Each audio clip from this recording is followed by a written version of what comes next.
We're live. Welcome, everybody.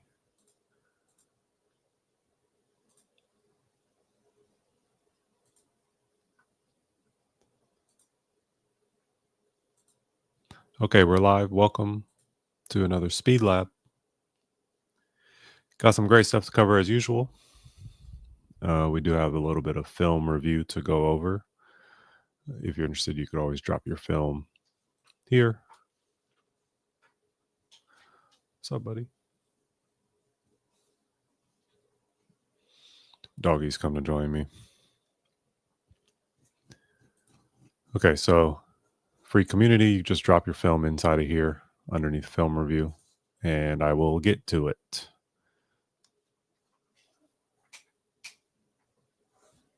One second.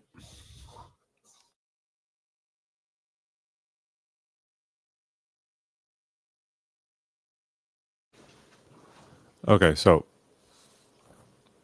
let's go ahead and get to it. It's already okay. So Brian, we covered last live.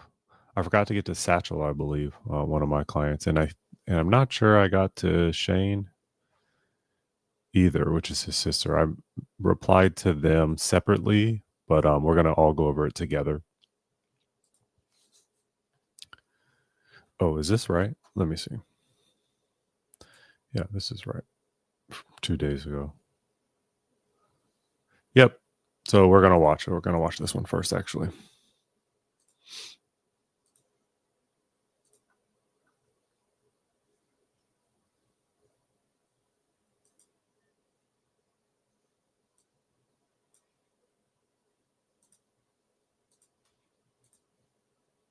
So I think these are build-ups here.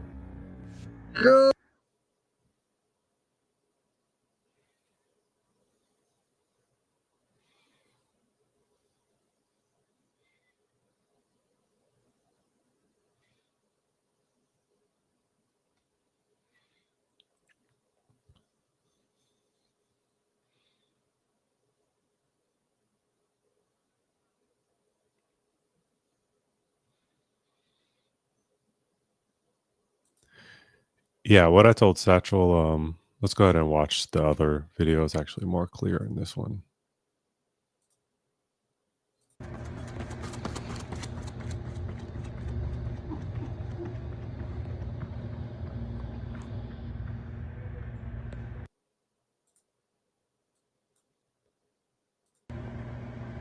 Go.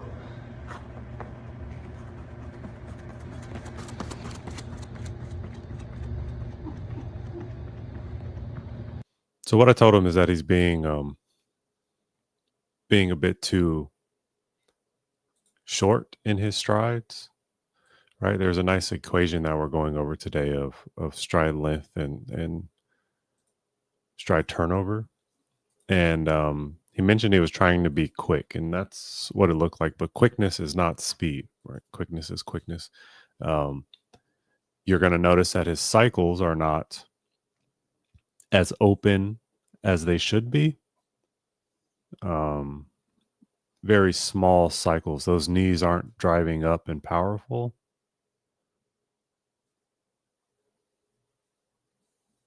So you see, he's not really getting on top of himself. He's not running on the track, right? He's running in the track. Oh, 1 second.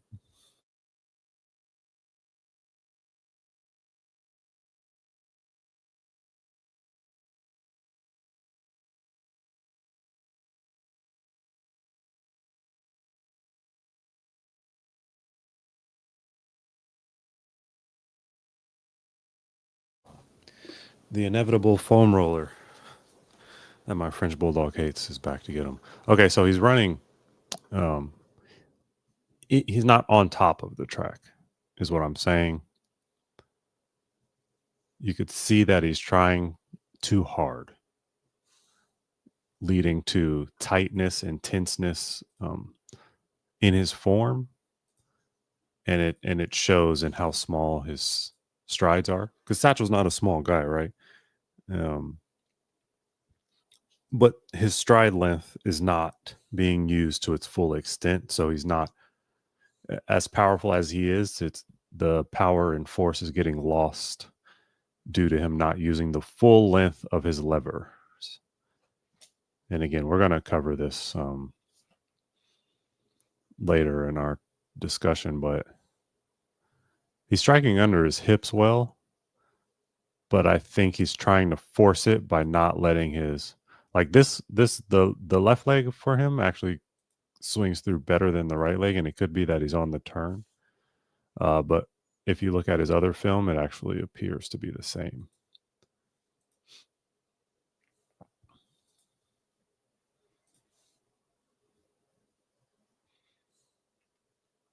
Yeah.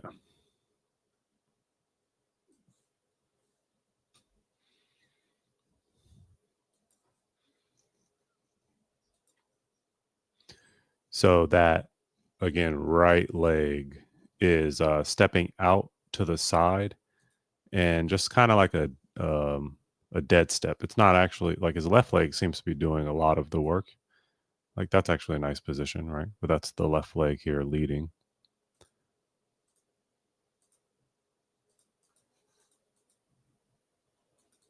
It's not bad. But you see his form breaking down a bit and him swinging side to side. And that is because he's just trying too hard. So I told him we need to slow him down a bit and practice great form because we have time. It's November. And he's going to compete in a master circuit. So he won't really be going until March, April. So we have time to work on this and we have time to slow down and ensure proper posture, proper foot contact with the ground. That right foot is, again, it's not providing much force.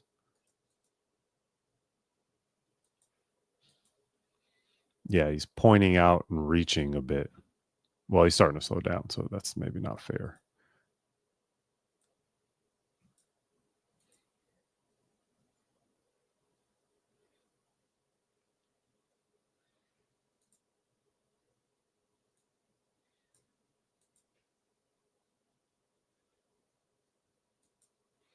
Yeah. And so the problem for Satchel starts on step 2. And then the habits that we build back here just almost grow and grow and grow as we get down the track. So he started off with a bad dry phase, and it's not just this one. This is his typical dry phase as far as I've seen. And then it just compounded itself so that when he stood upright, all those bad habits transitioned their way down the track with him. I have a great coach who says, like, no matter where you are at the 10-meter mark, like if you're half a meter ahead of me, I'm half a meter ahead of you, whoever's in the better position is ultimately the athlete that's going to win down the track. And so there's actually a good push from Satchel here. Look at that extension. You can see the extension from here, but similarly, there's actually overextended because watch this.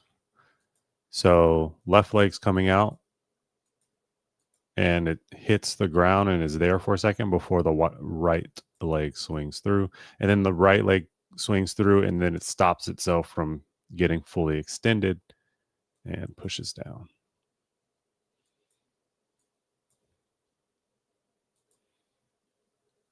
Does it again, or maybe that's the first.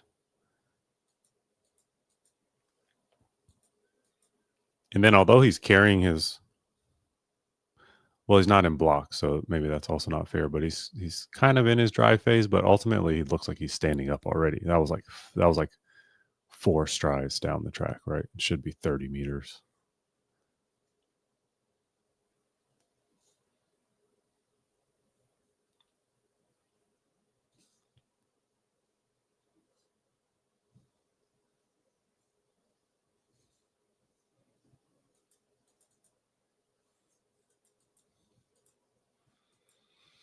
Yeah. So sloppy front side, big backside for Satchel there. Now, where's Shane? Is this Shane?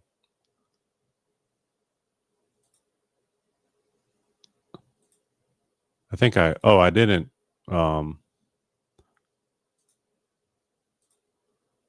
rate the track for Satchel. So this is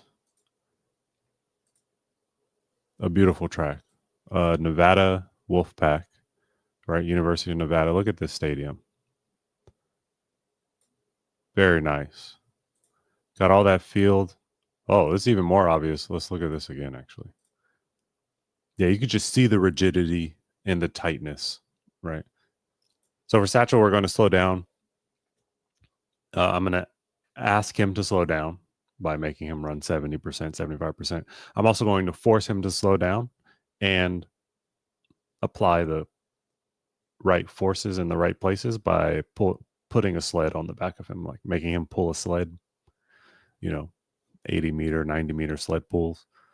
This is going to actually physically slow him down because he'll be dragging the weight.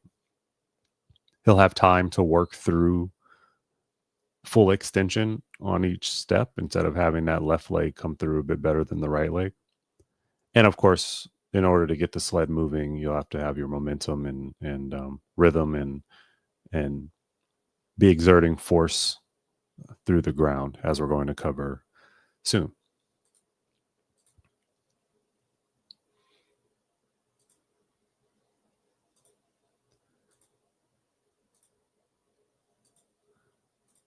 Shane. I think we covered this already, but let's see. We did cover this because I rated this track very high. Look at these trees.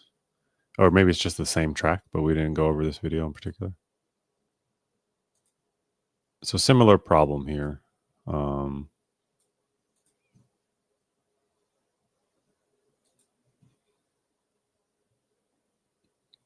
That leg actually is swinging through well. That's a nice...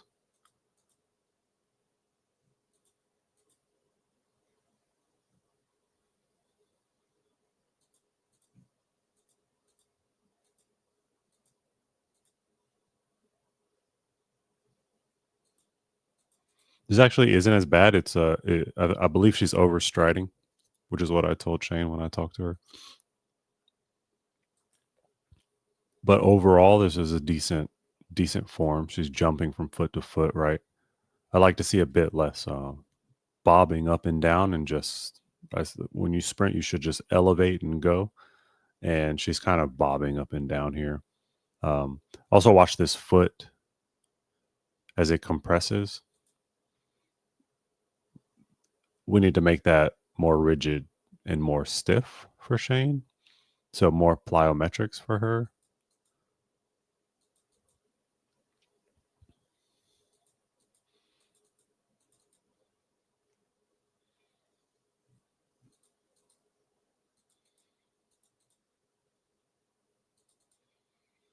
That wasn't a bad stride there. Toes pointing down a bit. She's not really stepping over. She's kind of just dragging the legs through. So she's not stepping down and grabbing and pulling the track behind her. And we can fix that with stuff like wickets and things of that nature. Okay, those are our film reviews. Please come drop your film there if you're interested.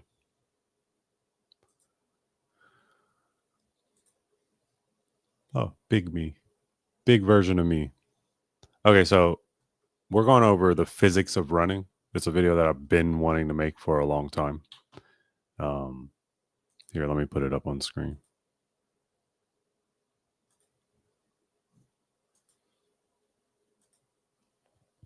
Okay. I really enjoy discussing these kinds of things. Right. Now, how do I move this bad boy? I could do it in post. Okay. So we're going over the physics of running. I love approaching the science of speed with science. I know that sounds repetitive and silly, but it is a science. It's also an art, right? It depends on Shane and Satchel, our brother and sister that I train, but they're their sprinting mechanisms and techniques and biomechanics will be different. The events that they favor will be different. So you get to have some art in there, but a ton of it is also science, right? Equal parts science, equal parts art. So I saw a video actually on the physics of racing. Let me just see if I can find that real fast, because it was again one of my favorite videos. Now in school, actually, I you'll see it in a second, but I did science heavy stuff, science heavy coursework.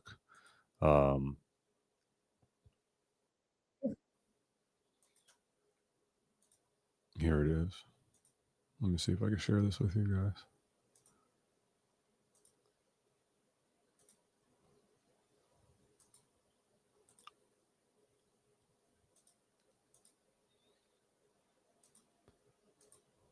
Here it is. This first video here, the physics of racing. It was an excellent video. Watching it through again. So I think this is a physics professor though, so a little bit different than my situation. But great video on how to drive cars fast. And so that inspired me to create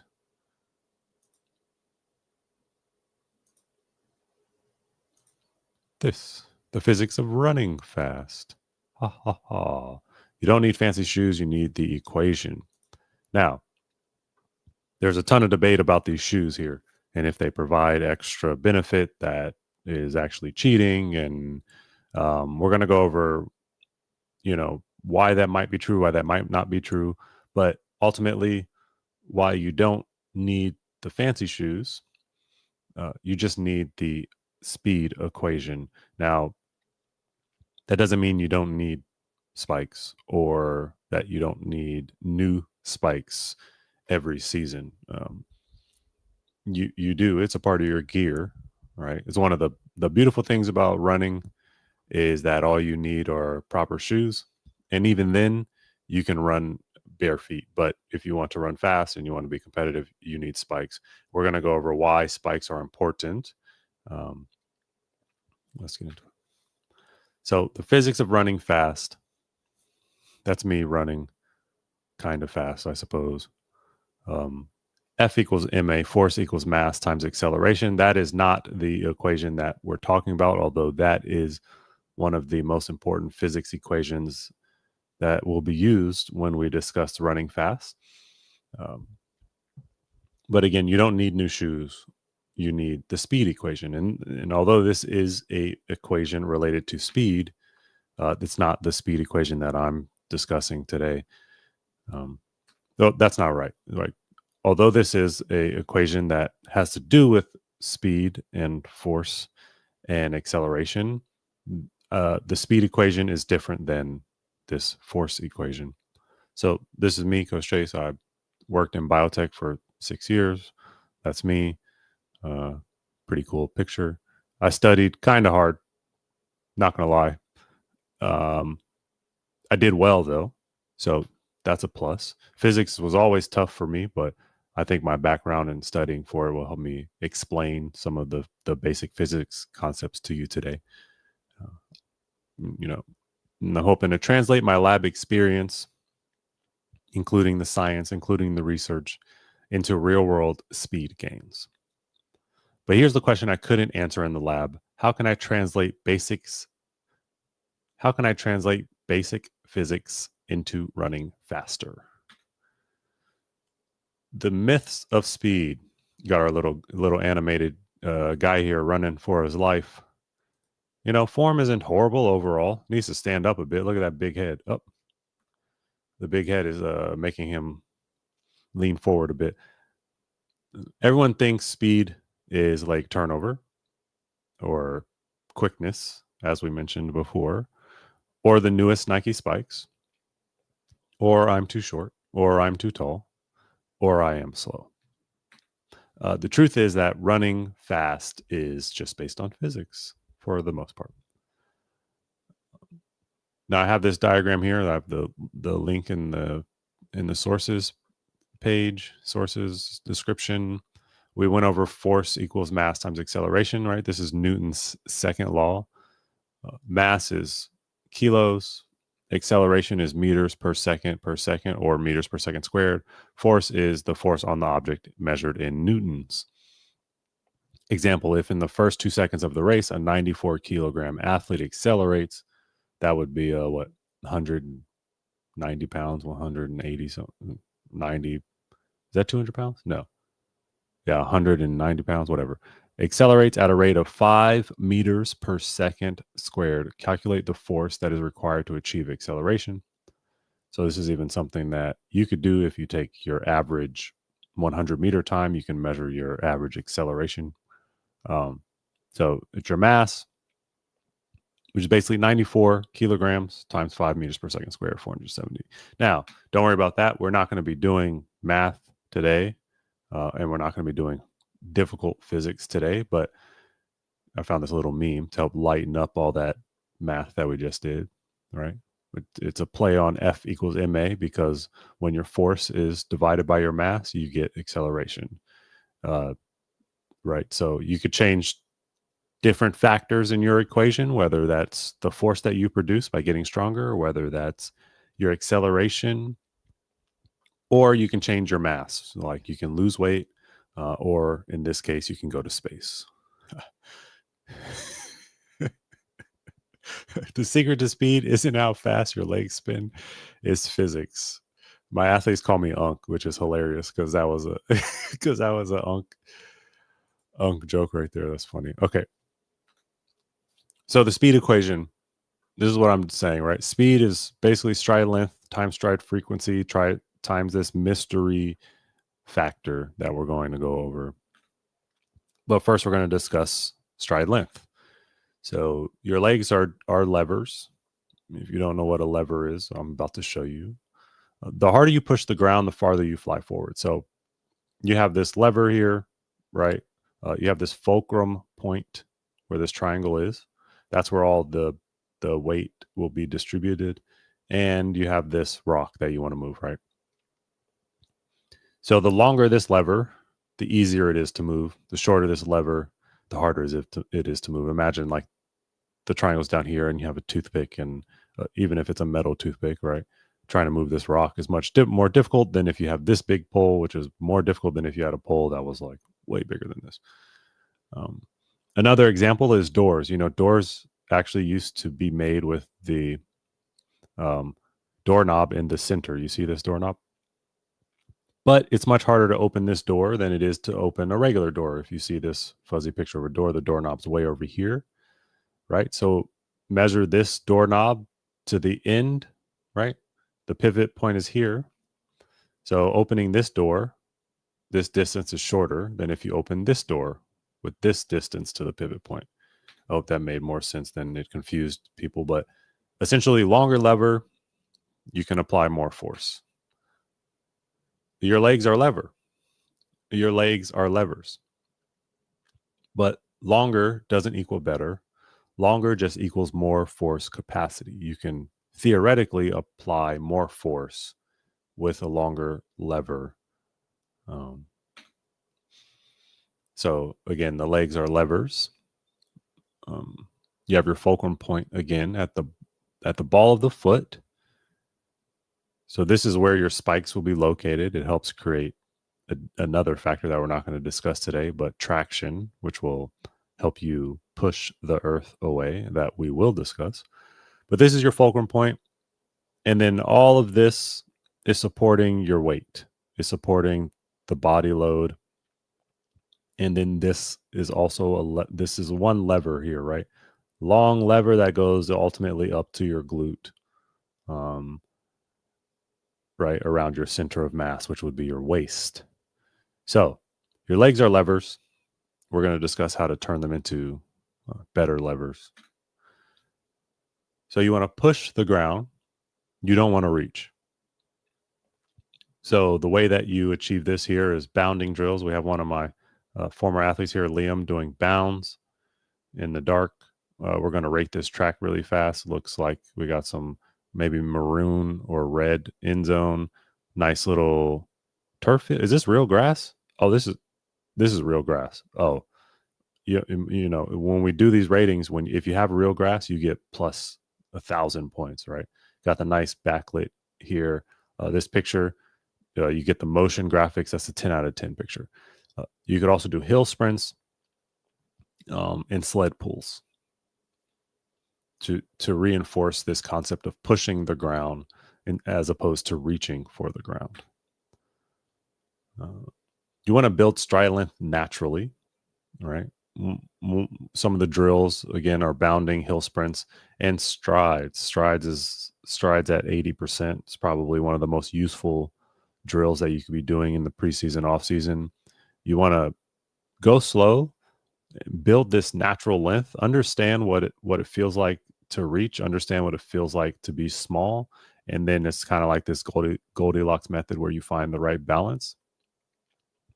But it's really hard to do that when you're always racing or always trying to run really fast. It's much easier when you slowly work up from 70% to 75% to 80%, and you only progress your effort when you are in rhythm and when you're in sync with your stride length and your stride turnover.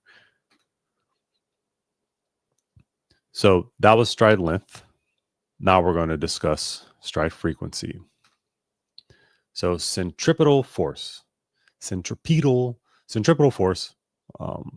basically your turnover. So how fast you recover your leg through your cycle, determines how many steps, how fast your steps are. When you have faster steps, you can theoretically apply more force, not over a span of time. And we are fighting time here. So this is the equation that we're not going to worry about. The only thing we have to worry about is this R, which is a radius of how fast you cycle. Recover faster to run faster. The faster you complete a full stride cycle, the faster you run.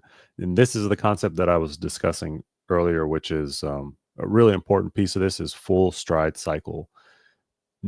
A lot of athletes end up getting straight into sprinting without even understanding what their full stride cycle is. And so then that puts you out of rhythm with the equation that we're working with.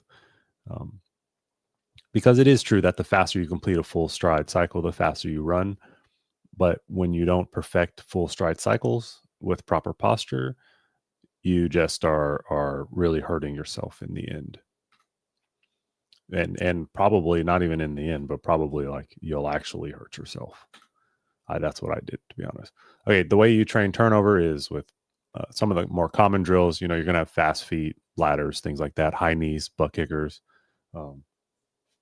However, true turnover drills, if you're fortunate enough to have a path that leads down to the track that's slightly downhill and it's paved and you can wear spikes, that's great. Safely running downhill. Speed belt or overspeed training. If you want more information about that, you can head on over to our speed lab. The speed equation, we did stride length, stride frequency, and now it's time to go over our mystery mix of the equation, and that is efficiency. What do we mean by efficient? It's a great return on your energy. So when you apply force into the ground, you get maximum amount of force applied back through you so that you can then go forward. In the way that you work this is through posture, relaxation, and rhythm. You want a balanced stride length and stride frequency. And of course, you want to efficiently incorporate your arm swings to, right? Your body is one mechanism, one thing. So not using your arms is not an option. Your body has one battery. Your energy drains down when your mechanics break down.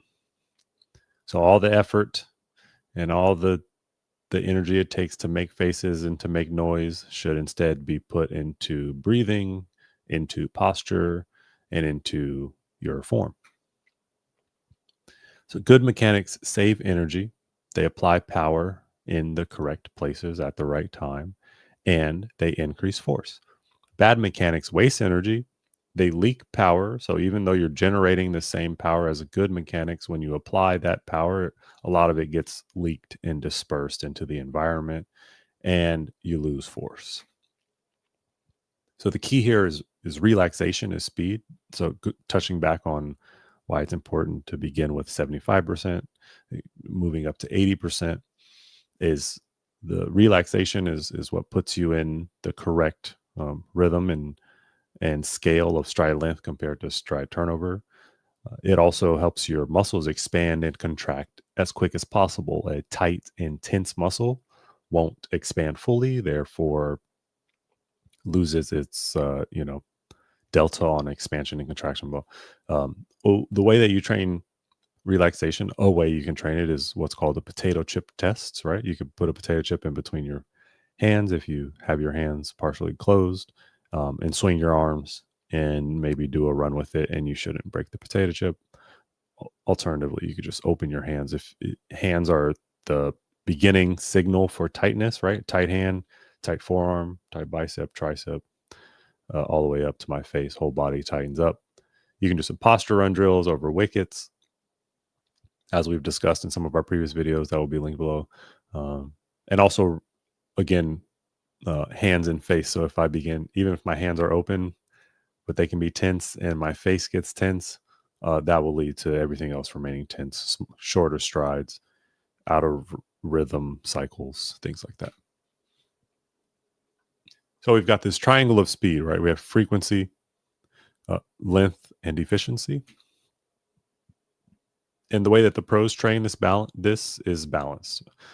Running fast isn't about maxing one thing. It's not about having the fastest frequency. It's not about having the longest length possible, right? Those are two separate goals.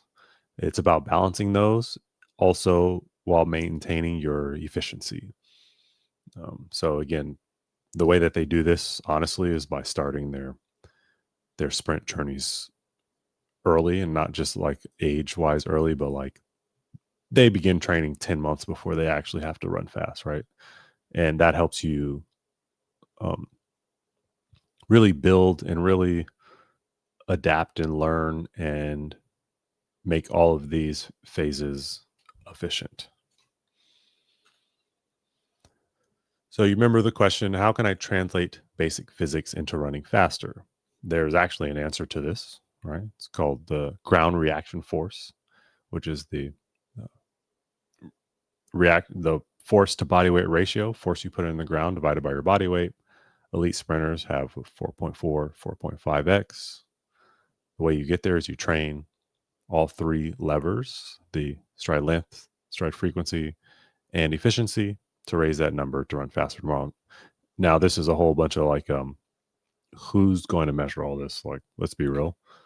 The better way to train this is that you run more often. So this includes starting earlier, because that means you get to practice more. And you train at 80% max speed for a long time until you really understand what it means to be relaxed and rhythmic, until you really understand what proper posture can do for you in terms of your efficiency, in terms of your stride and force that you're able to generate. And of course, you can always film yourself and try to see, where are you weak? Is it your stride length? Are you not running your full length of your leg?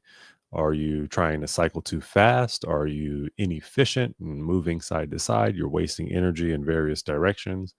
And you can film yourself and you can share it with me using the link below. So same physics, different settings. Every runner plays the same physics game, but they choose different settings. So longer levers generally equals slower turnover. Faster turnover generally equals shorter levers. So short people, you're going to have faster turnover. Your legs will cycle much faster. And taller people, your legs will cycle slower, but it'll pay off the further the race goes, because you'll be covering more ground. It's going to take your levers longer to get going, but ultimately, once they get going, they'll be pretty much unstoppable. The person who did this best, obviously, is Usain Bolt. He not only had the longest levers out there, but he had the same turnover as the shorter guys. So a longer lever, same turnover is going to win 10 out of 10 times. And so then we're just going to recap the drills that you should be incorporating to maximize physics to your advantage of sprinting, of running fast. You'll be bounding in hill sprints and sled pulls, some frequency things and rhythm things. Jump rope is actually more rhythmic in my opinion, but it can be used for frequency. It's jump roping is actually, I need to tell my one athlete that, but it's good for building up that ankle stiffness. You have high knees and butt kickers, which are not really frequency things in my personal opinion, but training frequency is something that needs to be taught. And then you want to be efficient. You want to relax sprinter. You want to do a ton of reps at 80% with perfect posture, perfect form. If you have any confusion about what being relaxed looks like, just again watch any of the Olympians. They're going to be relaxed. They have to be. And that's it. Run like a pro. Train with science. This is where you can submit your film if you have any. Is that it?